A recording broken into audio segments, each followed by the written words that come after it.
Olá, assombrados! Eu sou a Ana Paula e vou contar um relato para vocês neste tipo ao vivo de hoje. E aí, tudo bem? Espero que esteja tudo bem. Já vou pedindo para você deixar o seu like neste vídeo e não se esqueça de fazer aquela visitinha à nossa loja virtual, a lojassombrada.com.br. Tem várias coisas legais lá, tem caneca, camiseta que brilha no escuro, moletom, boné e várias outras coisas. Tenho certeza que você vai gostar de alguma coisa, vai lá dar uma fuçadinha, tá bom? E o que mais? Tem o nosso livro, o livro Assombrado, a história do canal e também do casal, livro topzera, frete grátis para todo o Brasil. E não se esqueça de se inscrever no canal Cortes dos Relatos ao Vivo, o Corte Histórias Assombradas. Link na descrição aqui. Vai lá, se inscreve que você vai ver os vídeos lá, os relatos certinho. Cada relatinho tem o seu vídeo com o seu título, tá?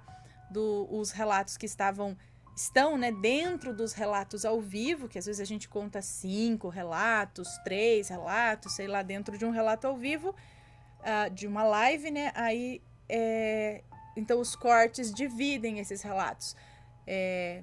A gente faz o corte deste relato e separa ele num único vídeo, com o seu próprio título, a sua capa, o outro relato num outro vídeo, outro relato num outro vídeo. Assim fica fácil de encontrar cada relato separadamente lá no canal de cortes. Tá bom? Então, vamos ao relato de hoje. Cadê? É este daqui. A casa mais bonita que moramos. Acho que é uma moça que nos conta. Vamos ver. Olá, Aninha, Matheus e família Assombrado. Desde que sigo o canal, eu queria dizer isso. Eu não citei nomes para facilitar sua leitura. Desculpe-me alguns erros, pois já não enxergo muito bem. Meu relato é longo e trata-se de minha primeira experiência sobrenatural. Sentem-se, crianças. Eu devia ter 6 ou 7 anos, eu acho. Minha família estava emocionalmente destruída. E no intuito de resgatar o que sobrou e recomeçar, nos mudamos para uma vila, bem interiorana, sabe? Em uma casa enorme, branca, com as aberturas verdes, linda e com um terreno imenso.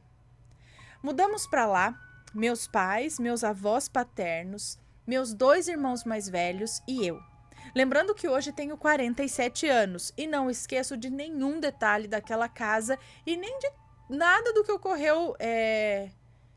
Não esqueço de nenhum detalhe daquela casa, nem de nada que ocorreu lá. Ou de tudo que ocorreu lá, enfim. Logo nos primeiros dias, eu relatei à minha mãe que não me sentia bem naquele lugar e dava graças a Deus quando eu ia para a escola. Uma criança, né? Ninguém dava muita atenção. Um dia, uma vizinha falou que nenhuma família que viveu naquela casa passou sem perder pelo menos um ente querido lá dentro. Mas os meus pais não deram importância àquele fato também. A casa contava com muitos quartos, 2 salas enormes e uma cozinha também muito grande. Logo as coisas ficaram estranhas. Uma tempestade inenarrável se abateu sobre aquela cidade logo cedo. Um vendaval mesmo. E a minha mãe me tirou da cama e tentou me segurar no colo enquanto bolas enormes de energia saíam de todas as tomadas, atravessando os cômodos enormes. Gente, tipo, raio globular? Mas saía da tomada. Que interessante, se alguém puder explicar isso, diga aí. E atravessava os cômodos enormes. Eu escapei em um ímpeto incomum. Corri para o quintal, assim conta minha mãe. Eu abri os bracinhos pequenos, olhava para o céu e gritava: venha, eu não tenho medo de você. Meu pai correu em meio àquele vendaval e me levou para dentro. E eu apanhei ainda, claro. Vai sair nessa tempestade, vai que cai um raio. Depois desse episódio, meu avô, já muito idoso, adoeceu. E os meus irmãos e o meu pai desataram a beber muito. Eu dormia em um quarto relativamente isolado. Mas a minha mãe ia todas as noites ao meu quarto durante a madrugada, pois eu não dormia, afirmando que uma menininha, mais ou menos da minha idade, ia me visitar. Eu a descrevia Eu a descrevia usando um vestido branco com detalhes em lilás, pele branca, olhos e cabelos castanhos, e que estranhamente ela brilhava no escuro. Eu sentia quando ela chegava, pois sentava na beira da minha cama, afundando o colchão, e ficava me olhando sem dizer nada. Eu também não falava nada, ficava só olhando, admirando tamanha era a beleza daquela menina. Nas noites que ela não vinha, é que a coisa ficava feia mesmo. O meu irmão mais velho tinha constantes paralisias do sono. Meu avô piorava muito e eu via como se fossem carrancas no meu quarto. Elas vinham em minha direção e depois sumiam. De tanto eu falar isso, a minha mãe me colocou no quarto ao lado do dela e colocou os meus 2 irmãos no quarto em que eu dormia. Numa certa noite, ouvimos barulhos muito fortes vindos do quarto dos meus irmãos. Gritos e palavrões que eu nem me atrevo a repetir aqui. Meu irmão mais velho tinha uma bela coleção de adagas, tipo antigas, sabe? Umas adagas antigas. Chegamos lá, eu e meus pais no quarto deles e pasme, Ana. Eles estavam brigando usando aquelas adagas, mas eles estavam dormindo. Meus pais tiveram muito trabalho para separar os dois e tirar das mãos deles aquelas adagas. E eles simplesmente voltaram a deitar e dormir, como se nada tivesse acontecido. Foram alguns anos de terror naquela casa. Eram barulhos, revistas sendo folheadas na madrugada, brigas. Meu pai por pouco não matou a minha mãe. O meu avô parou de comer por dias e sucumbiu à morte. Eu lembro-me da cena da minha avó sentada na cabeceira do caixão dele, na sala principal da casa, vestida de preto, e aquele ar sombrio dentro daquela casa. Como eu disse, o meu avô havia parado de comer e deve ter falecido com fome, tadinho. Após o sepultamento, fomos cansados e tristes para casa. Minha avó fez suas orações, acendeu suas velas e foi dormir. Tarde da noite, ouvimos ruídos de talheres e pratos no escuro. Achamos que era minha avó, pois ela tinha mania de dizer que não comia, né? Mas acho que comia de madrugada. Levantamos e ficamos a mais ou menos 1,5 metros de onde supostamente a minha avó estava ali se alimentando no escuro. Ficamos ali parados e o ruído leve de alguém se alimentando continuou. Decidimos acender a luz na cozinha, mas não havia ninguém lá, nenhum talher, nem prato, nem nada. E isso continuou até nós sairmos daquela casa.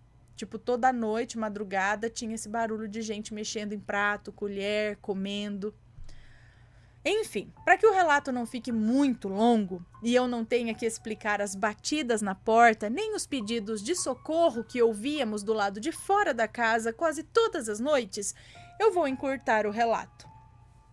Certo dia, uma vizinha, junto com sua filha, ambas já senhoras, vieram nos visitar e minha mãe entrou no assunto com elas. Relatou bobagem de que eu via uma... Relatou bobagem? Relatou bobagem, entre aspas, de que eu via uma menina no quarto só para ir dormir. Relatou que eu dizia, eu acho, que via uma menina no meu quarto só para querer dormir com ela e com meu pai. Que isso era falta de laço, falta de uns tapas, dizia ela, né, para dormir. Nisso, a filha daquela senhora que estava lá indagou minha mãe, perguntando se eu havia dado as características da menina. Minha mãe disse que sim, e foi descrevendo a linda princesinha do meu fértil imaginário.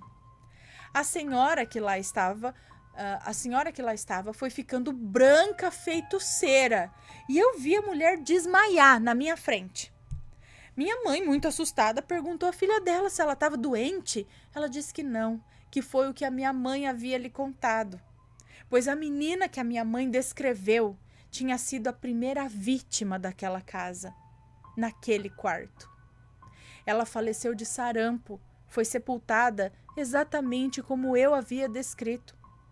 Depois disso, todas as famílias que lá moraram perderam alguém da família. Depois disso, resolvemos nos mudar. A casa era alugada, então não houve problemas. As últimas notícias que eu soube daquela casa, já faz muitos anos, é que o filho do proprietário foi morar lá e que a sua nora acabou tirando a própria vida lá dentro. Depois disso, o proprietário foi morar lá com a família. Levou um pequeno corte no dedo em uma serraria que ele tinha ao lado da casa e faleceu de tétano. Desde então, nunca mais soube daquela casa. Ainda tenho contato com pessoas que moram lá naquela cidade, mas jamais pergunto sobre a casa.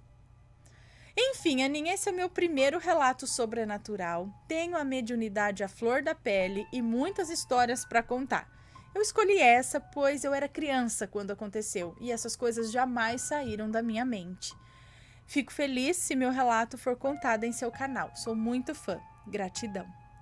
Um beijo para você. Muito obrigada por enviar essa história e compartilhar essa história com a gente. Gente, o que será que tinha, hein? Nessa casa. Começou com a menina? Será? Ou já tinha alguma coisa lá? Por que isso? É uma espécie de maldição? Não sei. Você já morou numa casa desse tipo? Se sim, manda o seu relato pra gente. Conhece alguma história do tipo? Manda sua história pra gente. Deixa aqui nos comentários também. E se for comentar, que seja com muito respeito. Ok, pessoal? Um beijo pra vocês. E a gente se vê no próximo relato. Fui!